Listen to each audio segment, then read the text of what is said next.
Every week, college football games hinge on a single word. Touchdown. Touchdown, Texas. Touchdown, Oklahoma. Touchdown. Touchdown. Touchdown, Wisconsin. Touchdown. Touchdown. Touchdown. Touchdown, Stanford. Touchdown. Touchdown, Alabama. Touchdown, Notre Dame. Touchdown. Wow. This is Touchdown Radio. Here's Gino Torretta and Taylor Zarzour. And we're glad to be back with you here on Touchdown Radio Tailgate on ESPNU Radio, Sirius XM, Channel 84. He is the 1992 Heisman Trophy winner, Gino Torretta, and I am merely Taylor Zarzour, and we are ready to talk about Week 9 of the college football season. Just about to get into November, Gino. It's I think we talked about this last week. It's like we wait from, January and the championship game, and then seems like it's taken forever to get a little dose of it in spring ball. And we get all excited that we got a little college football comes back, and it seems like blink of an eye, and we're looking at a few games left and who's in the playoffs, and it's going to leave us again for another season. Yeah, and we've got some games tonight and tomorrow. In fact, there's one that we will be picking that is played tonight. That is number 14 Utah playing at Washington State at the Palouse. That's a 10 o'clock kick tonight on FS1. Starting at the bottom of the hour, number 24 NC State is playing 2-5 Virginia Tech. Hokies are in full transition mode as they go to Raleighwood, as we like to say, at the bottom of the hour tonight. Also, Louisiana Ragin' Cajuns play the Southern Miss Golden Eagles at the bottom of the hour on ESPN2.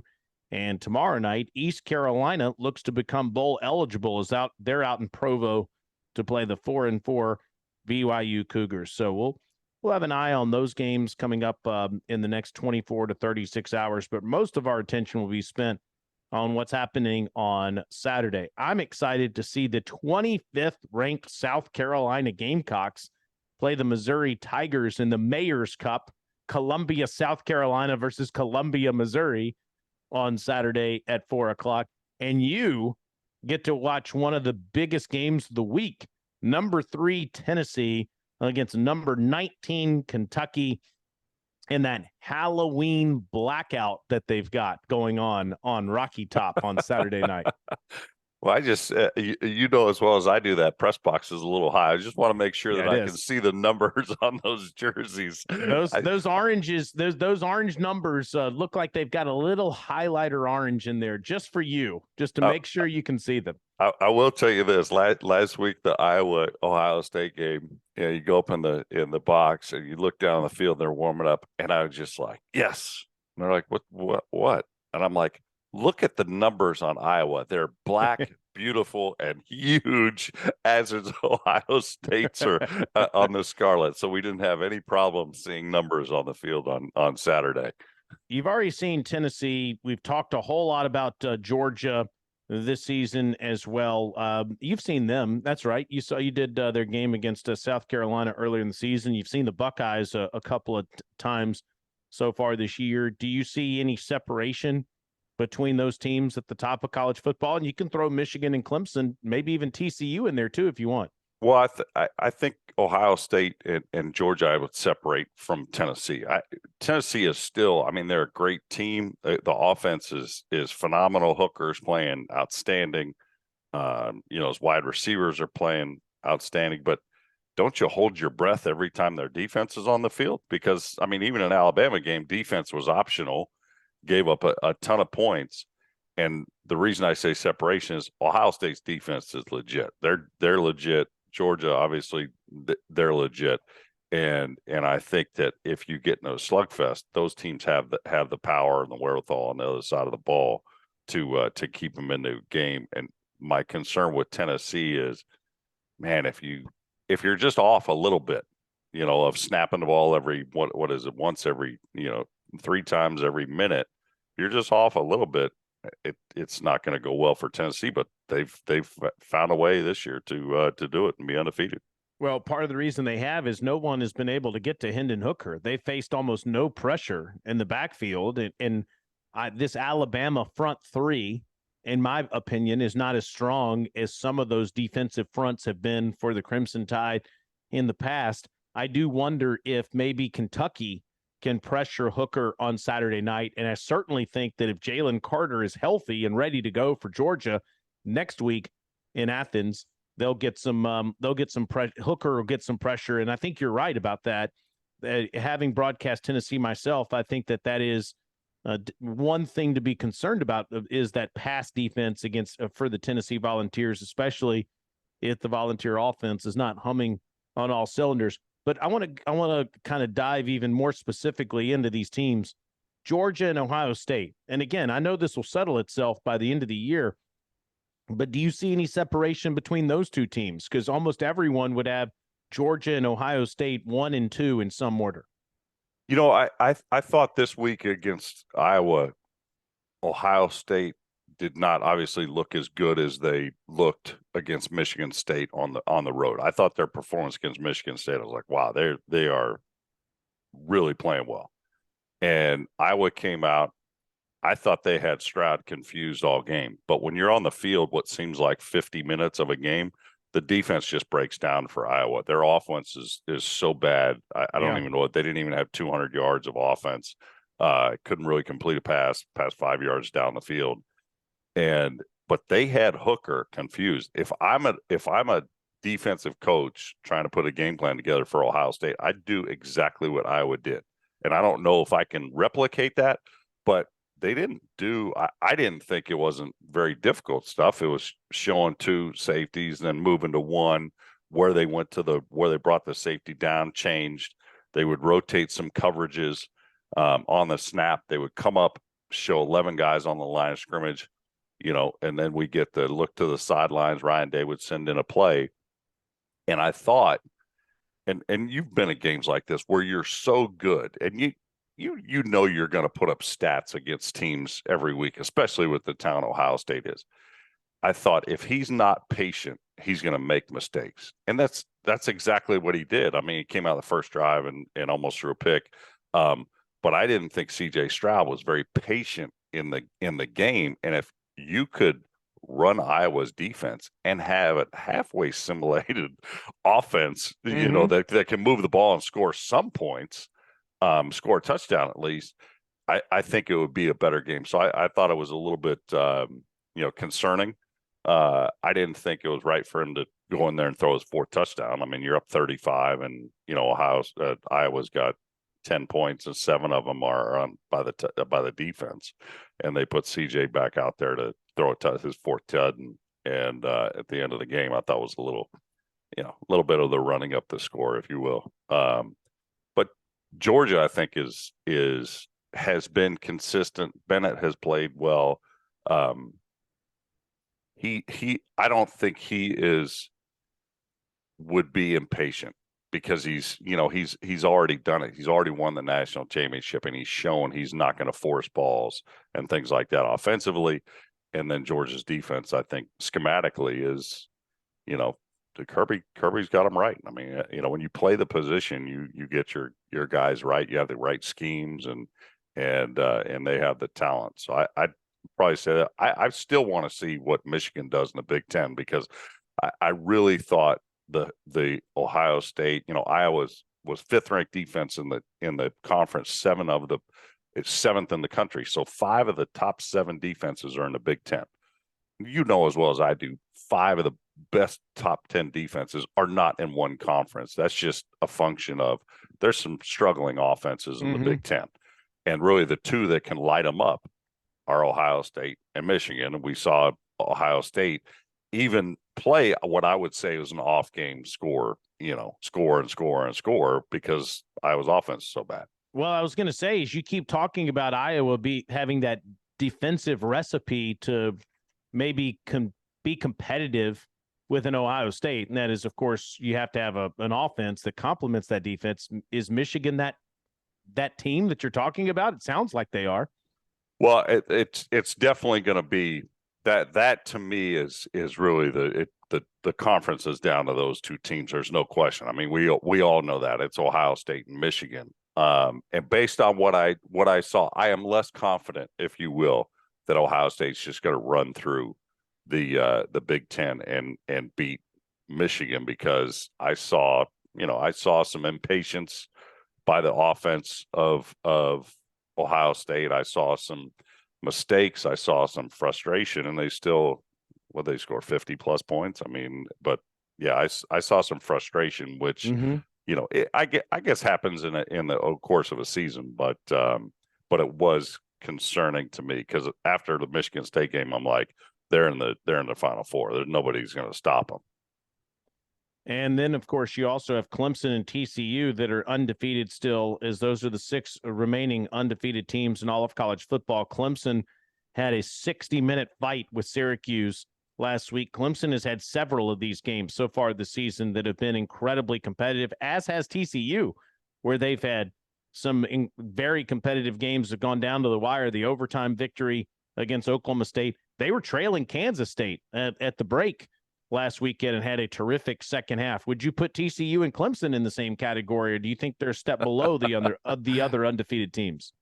I think I'd put them with Tennessee because I think there's the defense is there's an issue. There's a wart on their game. I think Clemson's defense is outstanding. They keep getting better. The offense and the quarterback play has been inconsistent. They take out DJ, put in Klubnik last week. He ends up winning the game, but DJ's going back and starting. TCU probably similar issues to Tennessee, get lit up, they give up a lot of points, but their offense has been able to save them and stay undefeated. I think that's what's going to be interesting is at the end. These last few games, how it shakes out. When you watch. If you had to pick a Final Four right now, and do you put a team like Clemson where there's if they play one of those top teams, their offense, you know what I mean? Where that bias may come out and say, hey, they're not playing great. We can't put them in the Final Four. I'm curious what's going to happen at the end of the year of, okay, if you have more than 4 teams undefeated, or, it comes down to a Clemson, TCU, both being undefeated, everybody said, well, if they go undefeated in the ACC, but look at the ACC. I mean, like you just mentioned, Virginia Tech is in transition mode. Who's not in transition mode? Clemson and North Carolina State and Wake. I mean, that's the conference. Yeah, NC State now doesn't have their quarterback, so I wouldn't even throw them in that mix. I would just say Wake, Syracuse, who just played Clemson, and maybe North Carolina belongs in that conversation, but I'm not sure there is a team that the ACC is not doing any favors for Clemson. No, they're not. That's a good point. Last thing on the top of college football. Do you still like Alabama the best of all the one-loss teams? Or, Penn State's got Ohio State this week. Penn State wins the game, then all of a sudden they're going to be in this conversation among the top teams in college football. But they got blown out against Michigan. Which one-loss team do you like the best? Out of those two, I would say Alabama. I don't think or out of all of them. Yeah, looking at that, does Syracuse personnel match with Alabama? No. I mean, I think that the USC, they just had the one close call. They lost at Utah. They could be in the conversation. Oregon's the one that's interesting to me because I said if they get better quarter or more consistent quarterback play. And it seems like Nick's is when his high was high at Auburn, it was great. Now it seems like he's on the same page with Dillingham, the offensive coordinator. They're a team where, hey, maybe you've overcome that opening day, drubbing at the start, and they're playing. So I'd put Oregon. I would say I'd put Oregon above SC. Out in the West Coast, but I'd put Alabama above Penn State. I don't think Penn State's they'll have 2 losses after this weekend.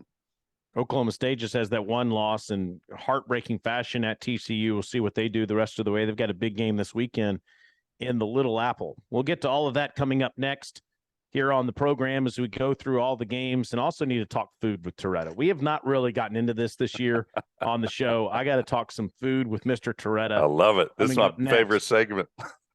Touchdown Radio Tailgate Week 9 edition on ESPNU Radio, Sirius XM, Channel 84. Touchdown Radio Tailgates on ESPNU Radio, Sirius XM, Channel 84. He's Gino. I'm Taylor.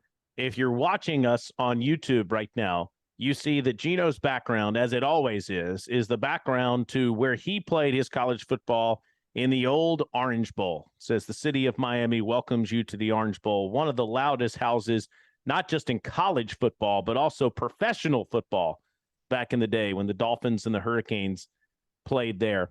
I just spent some time in Miami this past weekend. And, of course, that Orange Bowl does not exist anymore. It looks like now what's there in its place looks like it's a spaceship that's about to take off where the Miami Marlins play. It really does. Retractable roof. We have terrible weather down here. Yeah, it really looks like that facility is about to take off and fly away as it's sitting there right next to the water in South Florida. I got to tell you, man, the Miami Hurricanes, and I know this is something that you've been talking about forever. You guys need to find a new place to play. Where the Dolphins play, Hard Rock Stadium, is so far away from Coral Gables and from where you live.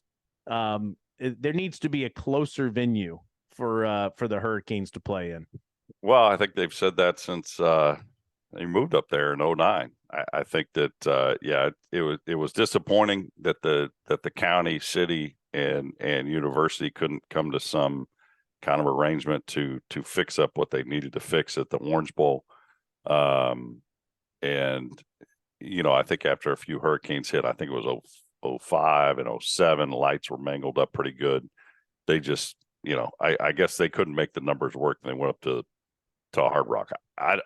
There's no other option, Taylor. It's not like, there's a free stadium down the road. Nobody's using it. Let's pick up 50 acres. Well, they have turned the Marlins stadium into a football stadium. You and I did a game that doesn't exist anymore, a bowl game in there a couple times. I would figure out something just to be closer to the campus. But you're right, there aren't any options. You know what though? I would say this. I get that it's not close to the campus. I would say this, that when I played in the Orange Bowl, we set a record. I think we had 50,000 season tickets sold. Okay, as well as I do, when you have 50,000 season tickets sold, 50,000 people don't show up that buy their tickets, right?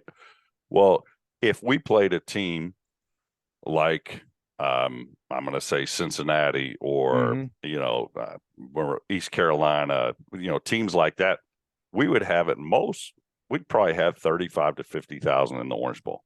And nobody, you run out, you play, and it was still a home field advantage. I think, people make a big deal about, when nobody's coming to the game.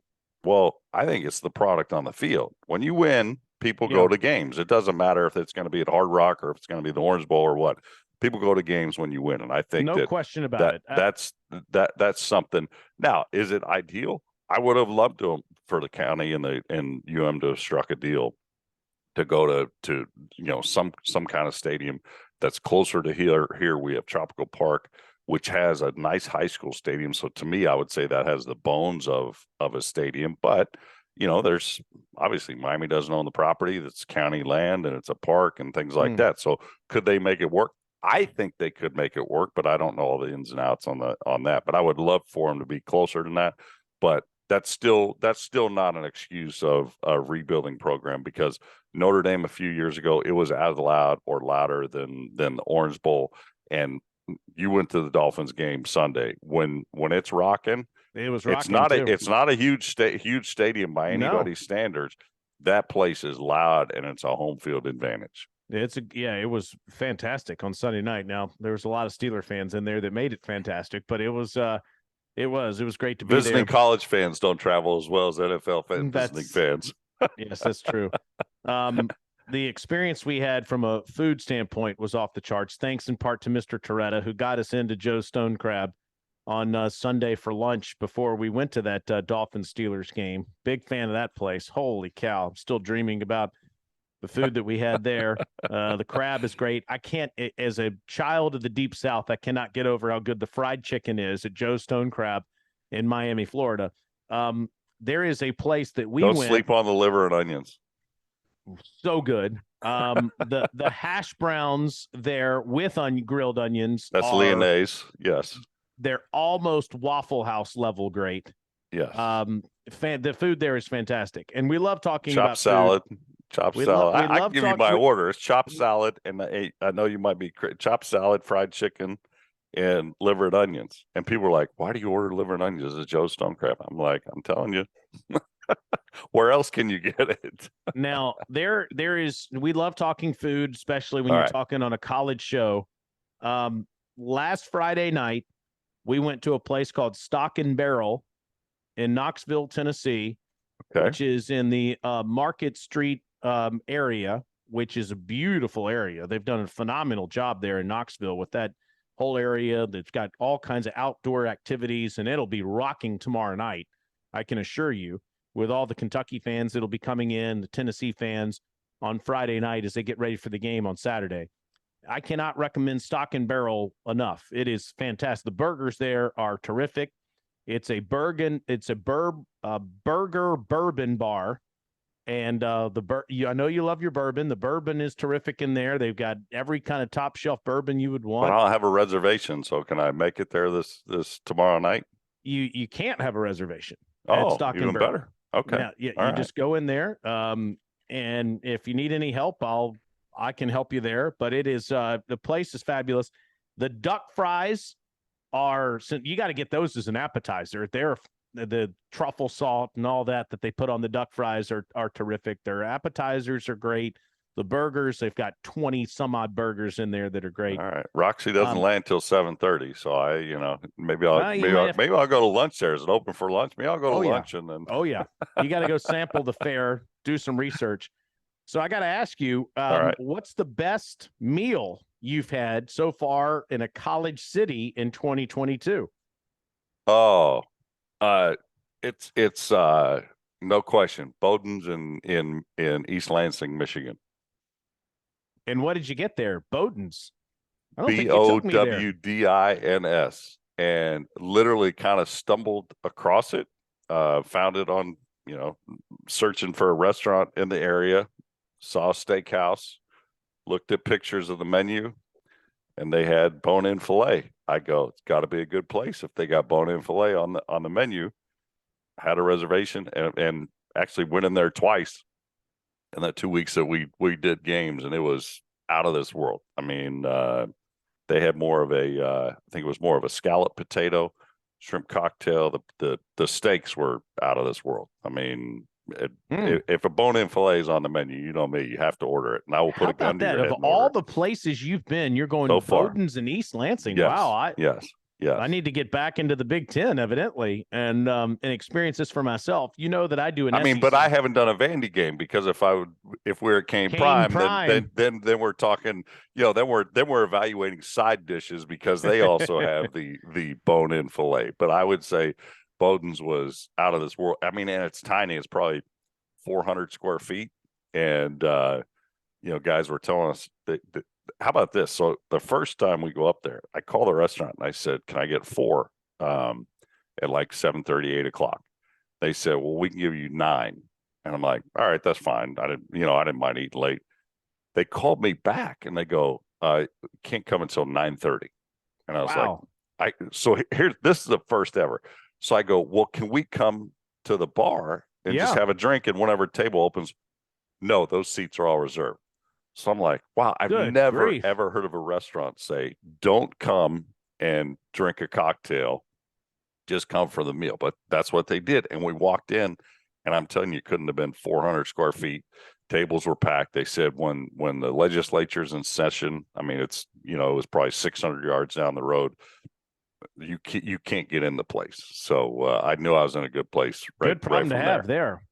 All right. Well, let me just run through this real quick. I went to City Grocery the first week of the season in Oxford, Mississippi. I had tears in my eyes. That's an emotional experience at City Grocery, especially if Wesley Walls is with you and he's in charge of the menu and the hospitality. And so I had a full experience in there. There's a new restaurant inside the brand new hotel in Tuscaloosa, and the restaurant's called Forte, Forte. It was outstanding. I cannot believe it felt like I was in Manhattan or Las Vegas, and I was in Tuscaloosa. I can't get over how great of a meal we had there. 44, which is Roy Oswalt's new steakhouse in Starkville, is outstanding. Can't recommend that enough. That was a great experience. Let's see. We just talked about Stock and Barrel in Knoxville. We're going to Bourbon tomorrow night in Columbia, South Carolina. That's a great restaurant. That should be on your list. And then the best, but I got to tell you, the best meal I have had so far this year during the college football season is at 5 and 10 in Athens, Georgia. It's an old house that's been refurbished into a restaurant that is all right near all the fraternity houses in Athens. And I can't get over how good it was. So I got the catfish there. I had some cornbread, some collard greens. We had this incredible cheesecake for dessert. We had oysters as an appetizer. It was out of this world. 5 and 10, Athens, Georgia. Number one on my list. You're going Bowdoin's in East Lansing, Michigan. Well, I, as you're going through the list, I'm trying to think, I'm CTE, so I didn't write down all the places we went. So I'm like, okay, where did I go? And then I'm like, the one that I didn't mention that, me is a staple. If I do an Auburn game, I'm staying in Atlanta and I'm going to La Grata. I couldn't recommend a restaurant more. I turned you on to that place. La Grata is so good. Yeah, that place is absolutely awesome. And so we went there a couple times. chicken parm in there. Oh my goodness, it's great. Now Hattie B's for lunch was pretty good. Then what's the barbecue place? Had the best ribs I think I've ever eaten at a restaurant. Was it Jim and Nick's? In Tuscaloosa? No, in Atlanta. It was down near Emory. It was right around the corner from Hattie B's. Fat Matt's Rib Shack is really good there, but it was fabulous. Now listen, you need to go in Auburn, all right, and you need to go to Hamilton's or Acre. There's some great restaurants in Auburn you need to check out. I can't make my flight out on Saturday night if I'm eating in Auburn. That's a good point. I know how big a deal that is to you. So there's great places to eat all over college football, and we had to celebrate that. We have not done that yet this year. Now let's celebrate the great matchups in Week 9 of the college football season. We will do that next on Touchdown Radio Tailgate.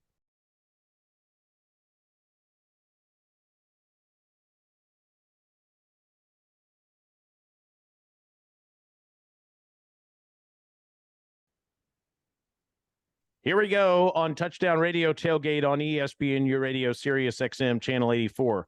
Gino and Taylor with you till the top of the hour. Virginia Tech and NC State underway.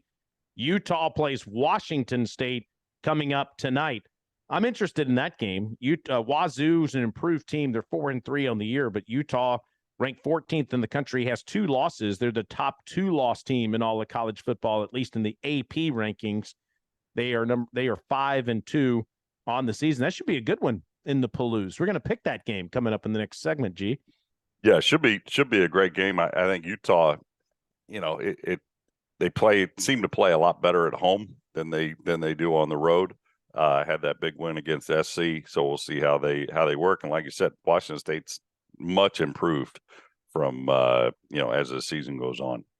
What about these teams that are big favorites this weekend? If you have any concern about these teams, number 7 TCU's at West Virginia, number 11 Wake Forest is at Louisville, 17th ranked Illinois, who's in the driver's seat in the West Division in the Big Ten, is at Nebraska. Oregon, ranked 8th, is at Cal. So you got all of those teams that are in action this week, playing road games as big favorites. Any concern about any of those games coming up this weekend? The one concern I would say would be TCU. We've done games at West Virginia. I think it's a difficult place to play. West Virginia, when they're clicking along, I think can put up points and score on anybody. I think they gave Pitt a run for their money early in the season and just kind of let it slip away at the end. So that would be the one that I would say would be concerning, would be TCU on the road at West Virginia. Out west, you have a couple of 1-loss teams that are big favorites. SC is at Arizona, UCLA at home, and the Rose Bowl's playing Stanford. Concern on either of those games? Neither of those. Not a concern. All right. Now, what about these rivalry games where one team is a huge favorite? Georgia is a 3-touchdown favorite against Florida and what we're not supposed to call the cocktail party in Jacksonville. And then number 4, Michigan host Michigan State Saturday night as well. And The Spartans are 3-4 to start the season. Any nerves in either one of those games for the favorite? I don't think the Michigan State, obviously Michigan's at home. They're playing as well as anybody in the country. The other one, Florida can put up points on the board. If you go back and watch the Tennessee game, which, I broadcasted, and they kind of got behind Tennessee and then got back in and had a chance. I mean, if they get the onside kick, had a chance to at least have a chance to win the game. And had they not gone for two earlier, all they needed to do was kick a field goal, would have tied it and sent it to overtime. So that would be one where Anthony Richardson, like if you're going to that game, just go watch the kid throw. I mean, listen, I get it. He's getting better as a quarterback, making decisions, learning how to throw. But I would probably equate it to going to watch Nolan Ryan when he's young in the major leagues, going, who the hell is this kid? And he's throwing absolute gas. Go watch Richardson throw the ball, and your jaw will drop, and you will just be like, "Wow, that's how every quarterback wants to throw the ball." Well, it's interesting to see if he ever figures it out, because the mechanics blow your mind, and that's why all the scouts are all over him. Is they want to see, they think, oh, I can fix this kid. But it reminds me, it's not even mechanics. He reminds you, as well as he walks out of the tunnel and you think he's a defensive end.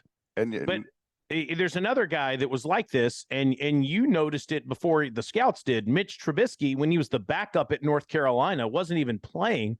You were like, why in the world is this kid not playing?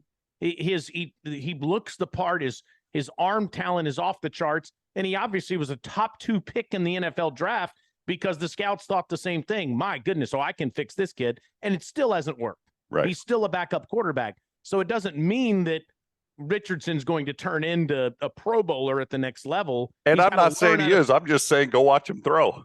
No, I know you are.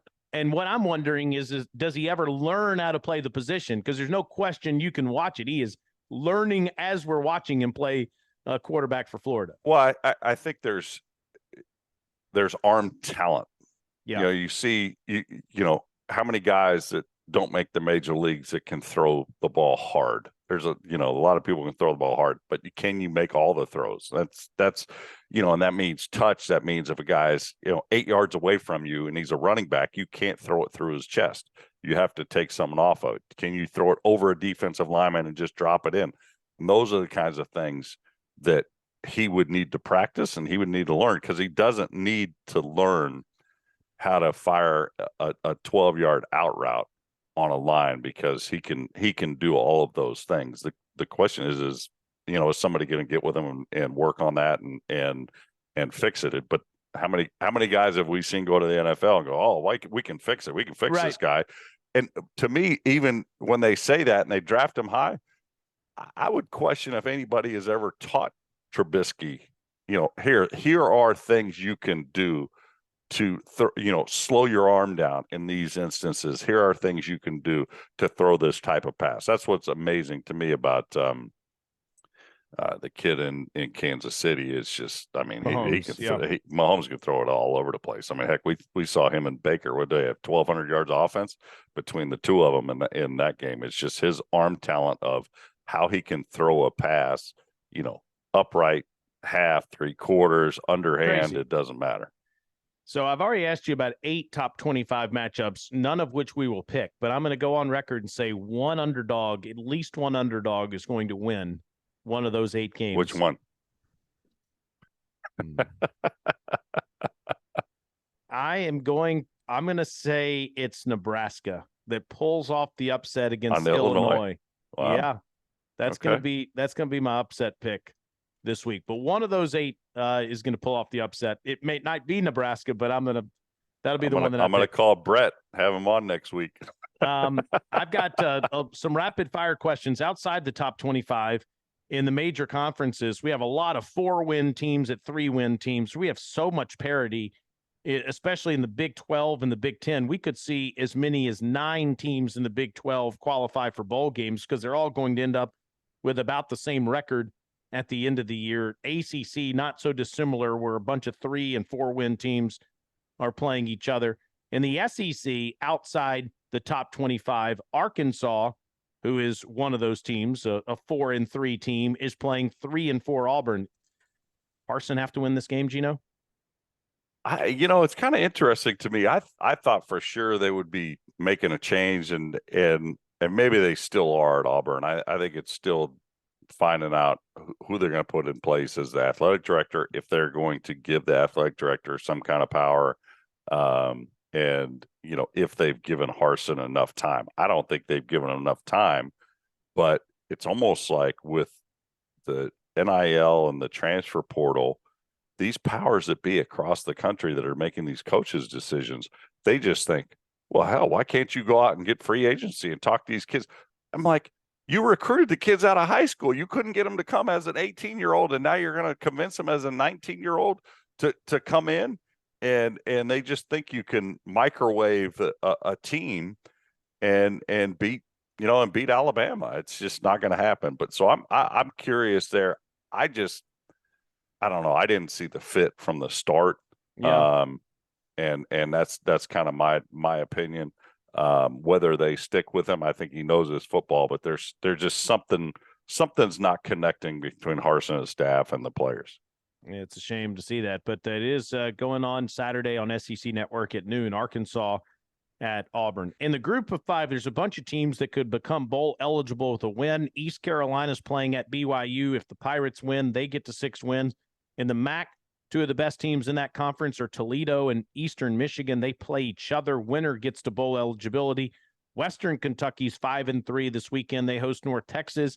South Alabama had a heartbreaking loss to Troy last week. They're 5-2 playing at Arkansas State. Boise State could get to 6 wins with a win over Colorado State. Coastal Carolina is already bowl eligible. They're 6-1 playing at Marshall, one of the better teams in the group of 5. And the Wyoming Cowboys, if they can win out in Hawaii, they get to 6 wins this week as well. Always want to salute those teams to see if they can go bowling. We know how big of a deal that is for their programs and how much money they get by going to those games. In the next segment, we are going to talk about the 8 featured matchups of the week as we make our picks in week number 9. Torretta is 4 games behind still.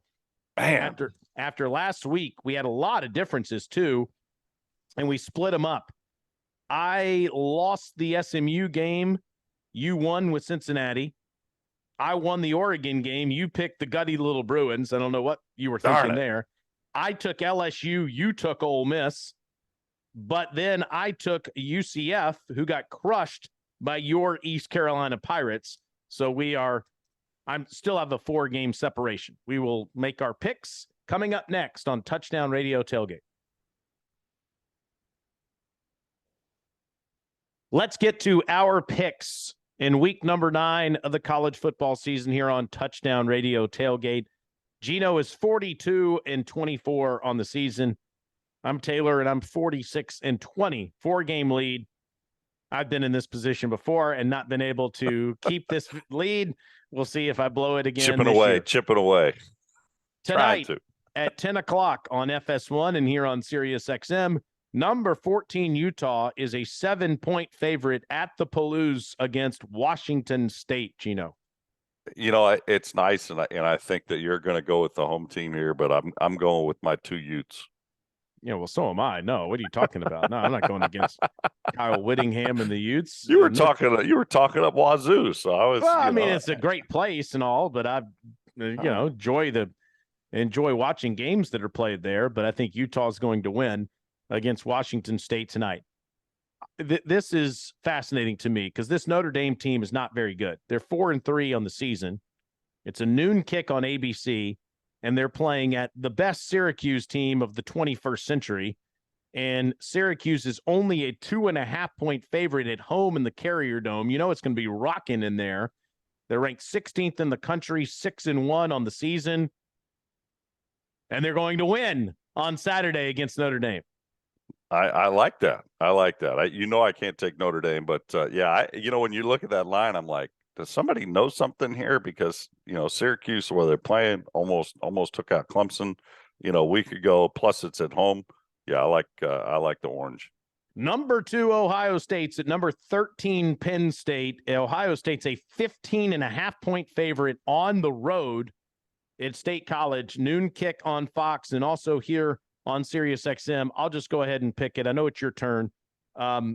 Until Penn State wins one of these big games, how could you pick them? I mean, they blew it. They got blown out of the stadium against Michigan a few weeks ago. They had that one victory against Ohio State with that crazy finish that they had a few years ago where they won by 1. But James Franklin's teams don't win these games. And until they prove me wrong, I'm going against them. I'm picking the Buckeyes. That's a wise move, my friend. It is a whiteout game, so they say crazy things happen in the whiteout game. But I don't bet, but I would be laying those 15.5. This next one's going to be fun. Number 9, Oklahoma State is a 1.5-point underdog at number 22, Kansas State in the Little Apple. 3:30 kick on Fox and here on Sirius XM. Who you got? I'm going with the Pokes.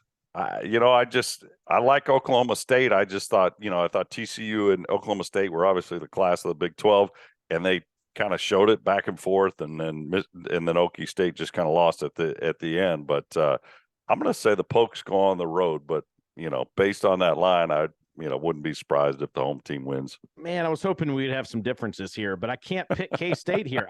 Oklahoma State has proven me wrong time and time again. The win against Texas last week was impressive to me.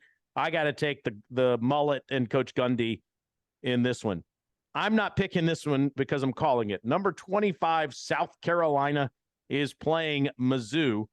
Gamecocks are just 4-point favorites. Shane Beamer's team, Gino, has won 4 straight games with very little offense. Special teams, Beamer ball 2.0. They're creating turnovers. They're good in the run game. Spencer Rattler has not been great. They're 5-2, ranked 25th. They're in the polls for the first time in almost a decade. It's a 4:00 kick on SEC Network hosting Mizzou. Who you got? The only thing I'm disappointed in is this game isn't later and at night, and that stadium in South Carolina just rocks. I mean, I love doing a game there in South Carolina, and I think the Gamecocks got it. My man and George Rogers, I'm sure he'll be out there signing some autographs and taking some pictures with his Heisman, and I like South Carolina. It's a sellout on Saturday as the Gamecocks host to Missouri and what they call the Mayor's Cup with both teams. I don't know what the song is when they start playing that. Sandstorm. Yeah, Sandstorm. I mean, that is just absolute. That stadium just goes berserk. Yeah, well, they're going to be doing it at 4 p.m. Eastern time. Were we in the roof of that stadium, I believe? Yes, we were. Bugs flying around us on the lights, broadcasting the game from the roof.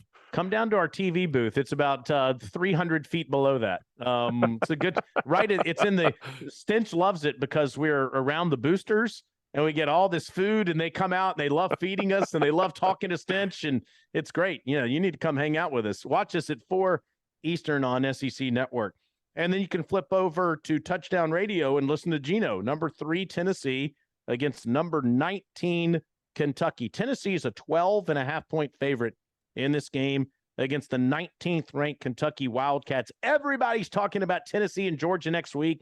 Game day is probably going to be there. 2 of the 3 best teams in college football. And then Mark Stoops is using that as motivation coming in there as an underdog in this game. I like Kentucky plus the points, that 12.5 line, but I'm going to say Tennessee wins it. But I think it's a 1-possession game that goes down to the wire. I think you're going to call a great game on Saturday night. Yeah, I mean, I hope so. I think the question is Kentucky's defense. They haven't given up more than 24 and 11 straight, and Tennessee's scored 30 plus in 25 straight or 15 straight, some double-digit number. And can Tennessee continue that roll, or will Kentucky slow them down? I think that they will have a good game plan. The concern is, can Levis stay healthy for the whole game? And I will say Hendon Hooker, his age, maturity, and how he's playing, the guy isn't making mistakes. And you can say teams aren't getting to him pressure-wise. Teams are. He's just so athletic. He's able to get out of the pocket, and it doesn't look like a pressure. It just looks like a rushing attempt for him. So, he quietly had a 300, 100 game against Florida. And I think that I think this, as well as I do, home field environment there is outstanding. About Levis, I'd like to see him protect the football a little bit better. We got to roll through these quickly. Number 15, Ole Miss is at A&M. I'm going with the upset. Aggies at home. No way. Knock off the Rebels. I know you didn't see that coming. You're taking that $86 million. I'm not. I'm taking the other side. Give me Ole Miss. And North Carolina will beat Pitt at home on Saturday night. All right. Yes. So we both like North Carolina in that one. Just one difference. I'm going with the Aggies. And you have I got to chip away. I might give you a free victory there by the time we get to next week. All right, those are our picks for Week 9 of the college football season. Enjoy that. We'll be back for Week 10, which has an incredible slate. For Gino Torretta, I'm Taylor Zarzour. We appreciate you listening to Touchdown Radio Tailgate here on ESPNU Radio, Sirius XM Channel 84. We are back next Thursday night.